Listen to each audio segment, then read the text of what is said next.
በዘወረደ ጀምረን በቅድስት ተቀድሰን በምኩራብ ደግሞ በእግዚአብሔር ቤት በመቅደሱ ተሰብስበናል። ክብርና ምስጋና ለአምላካችን ይሁን። ከኛ በላይ ለኛ የሚያስብልን እግዚአብሔር ይህንን ማዕድ ለኛ ዘርግቶልናል። ርኩሰት ሳይለየን ቅድስና ባልተለየው መቅደስ ውስጥ የተገኘ ነው ለኛ ሳይሆን በእግዚአብሔር ቸርነት ነው። ማንም በራሱ የቆመ የለም። እግዚአብሔር ቸር ሩሩ ደግ ነው። ስለዚህ ዛሬ ወደ ቤተ መቅደስ የገባበት ጅራፍ ገምዶ መቅደሱን ያጸዳበት ቀን ነው። ከባቢሎን ምርኮ በኋላ ዘሩባቤል ያሰራውን ቤተክርስቲያን አዲስ ኪዳን ሲቃረብ ሄሮድስ አስፋፍቶ ሰራው። አሁን ወደዚህ መቅደስ ነው መድኃኔዓለም ጅራፍ ይዞ የመጣው። አለፍ ብዬ ቶሎ ነው የምነግራችሁ። ይሄ እንግዲህ እግዚአብሔር ለማደሪያው የቀናበት ቀን ይባላል። ዛሬ ምኩራብ ማለት የአይሁድ ቤተ ጸሎት ማለት ነው። በኢየሩሳሌም ትልቅ መቅደስ አለ። ሌሎች ደግሞ ምኩራቦች አሉ።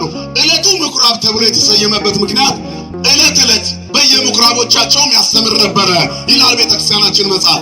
ስለዚህ ምኩራብ መጋቢ ነበር ለቤተ መቅደሱ። ኋላ ግን አብያተ ክርስቲያናት በመላው ዓለም እንዲሰሩ እግዚአብሔር ለዓለም ሁሉ እጆቹን ዘርግቶ ሞተ። በገዛ ደሙ ቤተክርስቲያንን ዋጃት። ሞትና መቃብር የመጨረሻው መጨረሻ ሳይሆን የአዲስ ኪዳን መነሻ እንዲሆን በደሙ በዋጃት መቅደስ ትንሣኤው እንዲነገር አደረገ። ክብርና ምስጋና ለስም አጠራሩ ይሁንልን የአባቶቻችን አምላክ። ስለዚህ ባጭሩ መቅደስ ሰውና እግዚአብሔር የሚገናኙበት ነው። መላእክትና ሰዎች የሚገናኙበት፣ ድህነተ ሥጋና ድህነተ ነፍስ የሚሰጥበት ነው።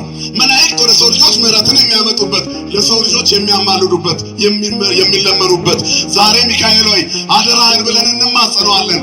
ባሕረ ኤርትራ ተከፍሎ መና ሲበሉ የሚገባቸውን የሰጣቸው በደመና የመራሃቸው ሚካኤል ሆይ አሁንም እሳት፣ ኃጢአት፣ ዘረኝነት፣ ተንኮል፣ ክፋት፣ ርኩሰት እየዘነበብን ላለን ወደኛ በደመና ጋርደህ አሻግረን እንለዋለን። የእግዚአብሔር ስም በክንፉ ላይ የተጻፈበት ቅዱስ ሚካኤል ይመራናል። ስሙ የተመሰገነ ይሁን። የእግዚአብሔር መልአክ ነውና ይህንን የምናገኘው በእግዚአብሔር ቤት በመቅደሱ ነው። ሰዎች መላእክትን ቢፈልጉ እግዚአብሔር ቤት ያገኛሉ። ከመሰዊያው በስተቀኝ በኩል በክፍሉ ተራ ሲያጥን የኤልሳቤጥ ባለቤት የመጥምቁ ዮሐንስ አባት ዘካርያስ መካን የነበረችውን ሚስቱን ልጅ ያልወለዱት ባልና ሚስቶችን እግዚአብሔር ሊሰማቸው እንደቀረበ ሊነግረው ከመሰዊያው በስተቀኝ ታየው ይላል። ደነገጠ። ኢትፍራ ዘካርያስ አለው እስመ ናሁ ተሰምዐ ጸሎትከ በቅድመ እግዚአብሔር፣ እነሆ ጸሎትህ በእግዚአብሔር ዘንድ ተሰምቷልና አትፍራ። ብእሲትከ ኤልሳቤጥ ወትወልድ ለከ ወልደ ወትሰምዮ ስሞ ዮሐንስ ወይከውን ለከ ፍስሐ ወሐሴት። ሚስትህ ኤልሳቤጥ በስተርጅና ወንድ ልጅ ትወልድልሃለች፣ ዮሐንስ ትለዋለህ፣ ደስታና ሐሴት ይሆንልሃል። እግዚአብሔር የተቆረጠውን ይቀጥላል፣ ባዶውን ይሞላል፣ ደረቅ እንጨት ያለመልማል። አሮጊቷ ኤልሳቤጥ የዮሐንስ እናት ትሆናለች ያለው የእግዚአብሔር መልአክ ቅዱስ ገብርኤል በቤተ መቅደሱ ነው። ዛሬም የደረቁት እንዲለመልሙ፣ ያጣነው እንድናገኝ፣ መና የጎደለን መና፣ ፍት የጎደለን ፍት፣ ሰላም የጎደለን ሰላም እንድናገኝ ሚካኤል በእግዚአብሔር ፊት ቆሞ ያማልድልናል። ስሙ የተመሰገነ ይሁን። የእግዚአብሔር ቤተ መቅደስ መላእክትና ሰዎች የሚገናኙበት ነው ያለው ለዚህ ነው። እንዲሁም ደግሞ እግዚአብሔርና ሰዎች ይገናኙበታል። ድህነተ ሥጋ ድህነተ ነፍስ ይሰጥበታል። እንዲህ ይላል ቅዱስ ጳውሎስ፣ ፈጥኜ ወደ አንተ እንድመጣ ተስፋ አድርጌ ይህንን እጽፍልሃለሁ ጢሞቴዎስ 4:12 ላይ። ብዘገይ ግን በእግዚአብሔር ቤት መኖር እንዴት እንደሚገባ እነግርሃለሁ። ቤቱ የእውነት አምድና መሰረት የሕያው እግዚአብሔር ቤተ መቅደስ ነው ይላል። እውነት ነው። እግዚአብሔር ቤት ጠብቃ ነው። የእውነት አምድና መሰረት ነው እግዚአብሔር የሚገኝበት፣ ድህነተ ሥጋ ድህነተ ነፍስ የሚሰጥበት ይላል። የማቴዎስ ወንጌል ምዕራፍ 21 ቁጥር 14 በቤተ መቅደስም ይላል ዕውራንንና አንካሶችን እግዚአብሔር ይፈውስ ነበረ ይላል። እግዚአብሔር ሁላችንንም ይፈውሰን። እንዲሁም ደግሞ ነህምያ 6:10 ላይ ነፍሱን ያድን ዘንድ ወደ መቅደስ የገባ ማን ነው ይላል። ነፍሱን ያድን ዘንድ ከሲኦል ነፍሳችን የምትድነው በእግዚአብሔር ቤት ነው። እግዚአብሔር ቤት የሚኖር ይድናል። እዚህ ቤት ነው እንኑር ያለው። መቅደስ እንስራ ያለው ጴጥሮስ ይህንን ቤት ነው። ይእይሰነን እንበርሰየ ወንግበር ሰለስተ ማኅደረ ብለው 3 ዳስ እንስራ አደለከ ወአደለ ሙሴ ወአደለ ኤልያስ መንበርሰየ በዚህ እንኑር 3 መቅደስ እንስራ ብሎ እግዚአብሔርን የለመነው። አንድ ለኤልያስ፣ አንድ ለሙሴ አለ።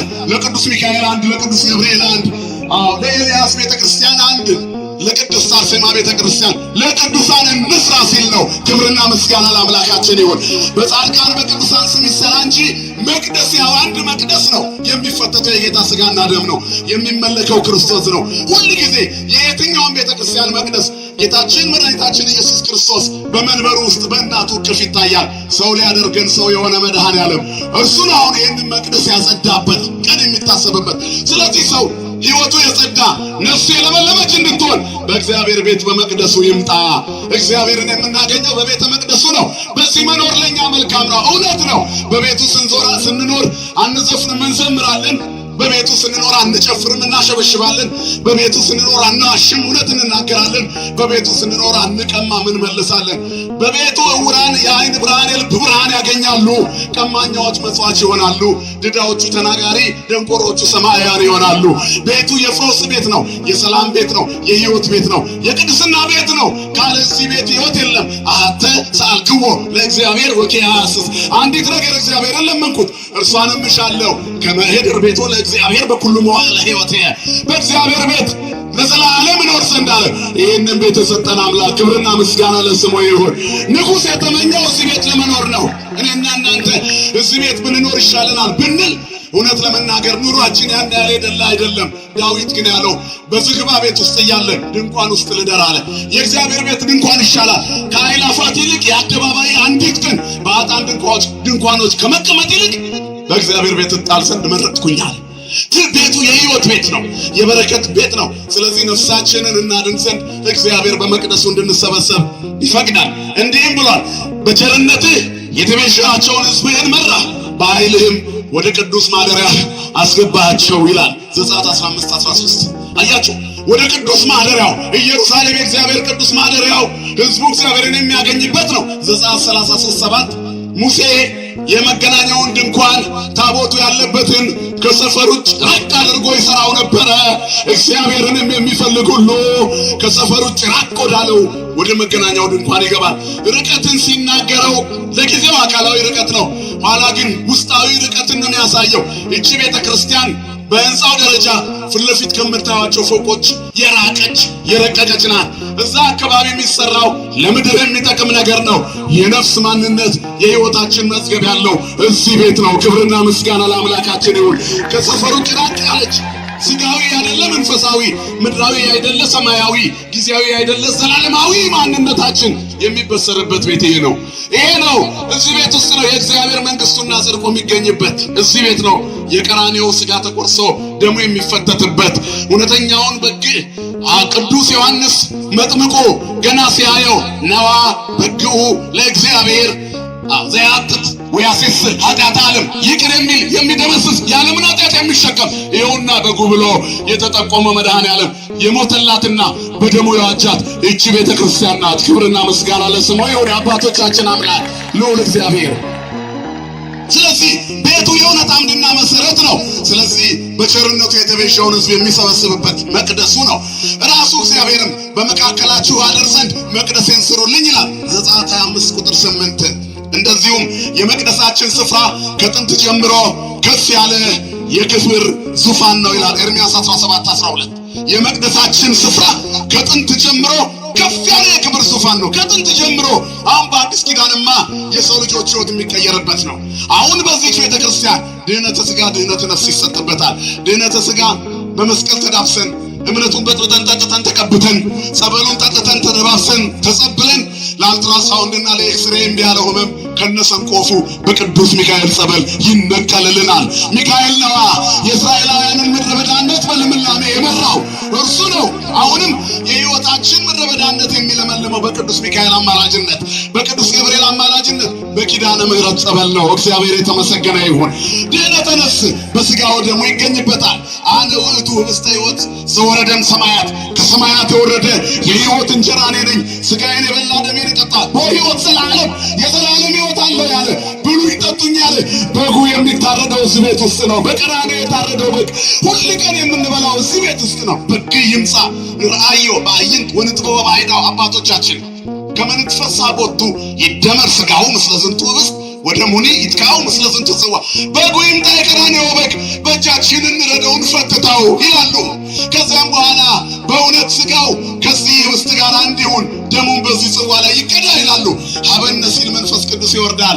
የተዘጋጀው ህብስትና ወይን ደመ መለኮትና ሥጋ መለኮት ይሆናል። ይወረድ መንፈስ ቅዱስ በላይ ህብስቱ ወወይኑ ሰው በይብልካን ጸጋ መንፈስ ቅዱስ ፈር የመንፈስ ቅዱስ ጸጋን ሕዝቅኤል 22 ላይ የሟችን ሞት አልፈቅድም ተመለሱና በሕይወት ኑሩ ይላል። እውነት ነው።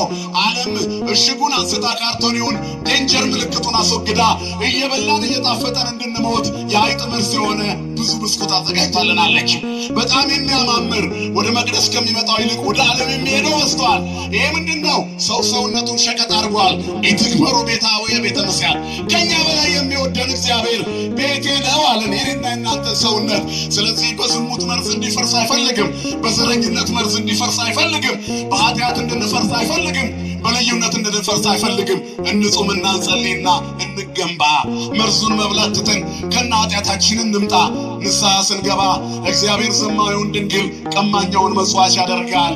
እግዚአብሔር ይለውጣል። ኃጢአትን እንጂ ኃጢአተኞችን አይጠላም። እግዚአብሔር እኛን ይወደናል። ጭቃችንን ያራግፈዋል። ልጅ አባቱ ጭቃ እያቦካ እየተጫወተ አባት በፕሮቶኮል ቢመጣ አባዬ ብሎ ልጁ የሚሰራውን ትቶ ዳይ ቢለው ጭቃ ተቀብታል ብሎ አባቱ አይሸሸውም። የለበሰውን ልብስ የሚያስረሳ የልጅነት ፍቅር አለው። እግዚአብሔርን ከነቁስላችን ተቀብሎ ሕመምን ከነሰንኮፉ ነቅሎ አዲስ ያደርገናል። ክብርና ምስጋና ለስሙ ይሁን።